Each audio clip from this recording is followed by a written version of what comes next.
Hey guys, welcome to our channel. So in this video I'm going to show you how to delete store in Shopify. So simply what you need to do, just you have to open your store that you want to delete. So in my case you can see I have 3 stores there. So I want to delete one. So how to do this?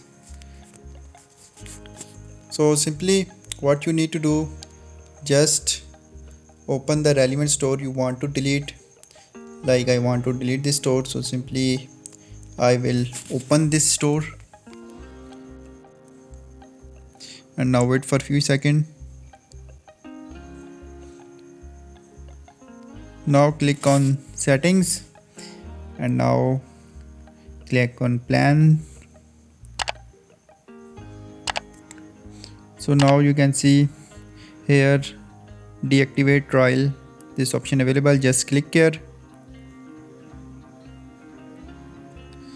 So after when you click on the deactivate trial, the new pop-up is appear, deactivate store.